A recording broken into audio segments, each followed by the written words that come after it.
Introducing our speaker and our medium today, Susan Schueler.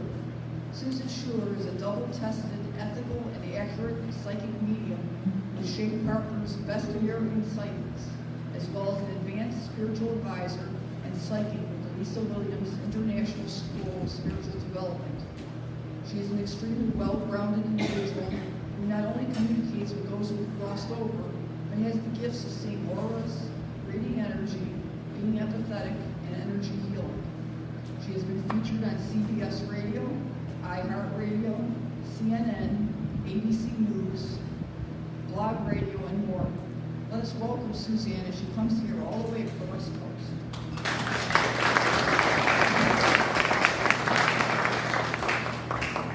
Hello, everybody. Hello.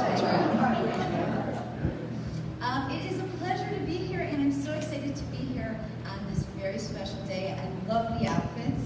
They're fabulous. It's just wonderful to be here, and I thank you, Patricia, for asking me to be here.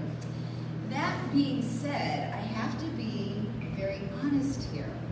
I've never done this before, okay? Yes, I was a high school English teacher for almost 25 years, but I had never stood up in front of a congregation and done an inspirational talk. So you guys are my guinea pigs, okay? I just feel like I really needed to put that out there because the topic that I want to talk about today is living outside of your comfort zone. Okay, because that's what I'm doing right now. And I think it's really important that we think about how much we open up in our lives when we step outside and we live outside of our comfort zone. Just to give you a personal feeling of how I kind of learned to do this. In about 2007, I was teaching high school. I had been teaching the same grade for years and years and years. I probably studied Romeo and Juliet with my students, I don't know, 150 times. And everything in my life was very orchestrated, organized, and fully orderly. And I was bored to death. So I did something really crazy, and I joined my first development circle. And if there's anything that's going to get you out of your comfort zone, it's joining a development circle. And I always felt like I was led to do that, but I didn't quite know how to do it. And even my husband said to me, he's like, I think you've been abducted by aliens. Because I don't know where this girl came from. Because I wouldn't do anything unless I know I could do it well. And now I was just sitting there holding space going, I'm seeing all this stuff and I don't know what any of it means. So I would like to share with you a quote by one of my favorite people in literature. And remember, I was an English major, so I have a lofty group of people to pull from. This is a quote from Peter Pan. All right. It says, all the world is made up of faith, trust, and pixie dust. And if you're going to have a mantra for your life, what an awesome mantra. And so I thought I would kind of talk about that today because, I mean, what better place to talk about faith, trust, and pixie dust than here in Lilydale? You know, I mean, we've got it all here. So first of all, I want to talk a little bit about faith, because faith is really the precursor of trust, because you can't have trust without faith. But with faith, you need to understand that with faith, you believe something, but there's really no solid, tangible proof of it. I know this podium is in front of me. I can feel it. It's solid. But with the things that we, as mediums, as people who are spiritualists, believe, we can't always see and feel it with our tangible touch. So we need to sort of suspend our belief because we feel it.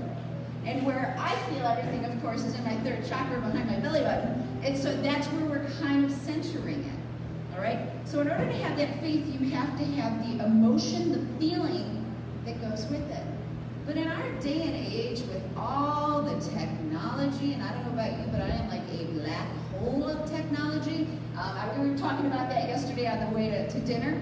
I'm just not very good with it, but I'm just like in it 24/7, and I think most of us are. So when we're so not in the moment, we lose our sense of feeling.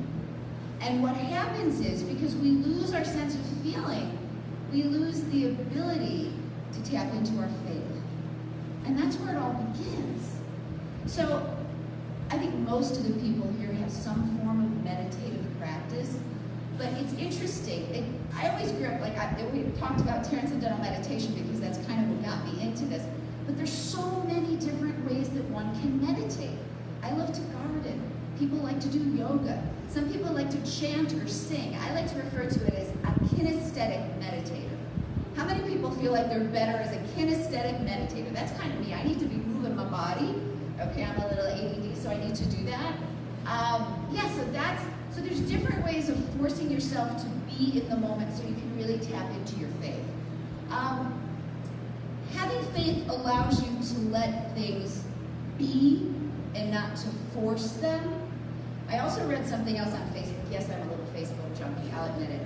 So I read something on Facebook yesterday, and it just said, and this really hit home for me, it said, she doesn't beg, force, or chase. She prays, works, and has faith. That's brilliant. You know, I mean, so many times, I don't know about you, but I'm like one of these people like, it's to be, I've got to make it happen, and you beat it. Well, sometimes you just got to back up and let things kind of work their own way, go their own way, and that's hard for some of us to do. But when you start doing that, that's when the synchronicities happen.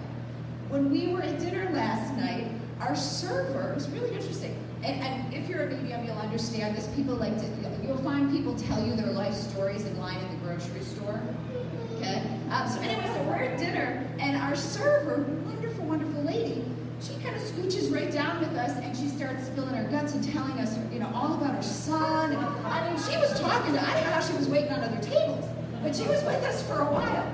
Well, she was so funny because when she found out that we were all mediums that happened to be at Lilydale, she's like, I've been wanting to go to Lilydale so bad, and I just couldn't get there. So Lilydale came to me. And she was so excited about it, so we sat and we prayed with her. And that's the type of synchronicity when you're open, when you have faith, that's the way it happens. And it will continue. So it's like you do have to really kind of put yourself out there and believe that it's going to happen. So you have to be flexible with it.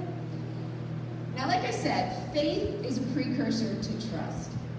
Now, with trust is having confidence in faith. Think about that. It's having confidence in faith. We can all say like, oh yeah, I have faith in this or I have faith in that. But when push comes to shove, sometimes we're not as faith-oriented as we'd like to believe because we don't trust that it's actually going to happen. All right? So it's having that confidence. It's interesting. One of the songs that we were singing today reminded me of this. But I grew up, and the one thing I've noticed, many mediums have some form of religious belief, faith in place. We grew up that way. I grew up Catholic and then became a born-again Christian. So I have a very strong belief system outside of myself. I know that we were saying we all have different things as well. But there's this one visual that I will never forget, and it's just the statue of the giant hand. And in the giant hand is a little child leaning in. And the child looks so peaceful, content, and truly feeling safe. And I'm like, wow, that's what trust is all about, is we have that ability. And it's just allowing it once again to happen, allowing it to be that. Also, the understanding that we don't know the whole picture. Sometimes when I do psychic and mediumship readings on people, I get this visual of all I'm seeing is nighttime and feet and a flashlight. And it's like I'm not going to walk off a cliff because I can see what's in front of me, maybe 2 feet. But aside from that, that's all that's being lit for me. That's kind of the way that life is sometimes. You can only see little pieces at a time. And I don't know if this happens to you, and I'll have people come to see me for readings. They want to know everything. They're like, okay, so when am I going to meet my soulmate? What's his first name? Does he have blue eyes? Where will we meet? How will we? They want to know everything. But that's kind of, you're missing the point. You're missing the journey. So you just have to have faith and trust that certain things are going to happen, and then allow yourself to let go of the control. And I think that's probably the hardest part for most of us, is letting go of the control. And you think about this, if you're able to do all of that, it eliminates anxiety, it eliminates stress, it eliminates frustration. I mean, seriously, the drug companies would be out of business if we all learned how to do this. So, I mean, we have so much power. Now, to the last part of this, the pixie dust. I love the idea of pixie dust.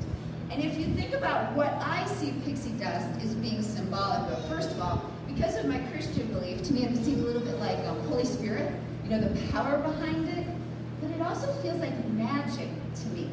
And the magic that every single person in here has.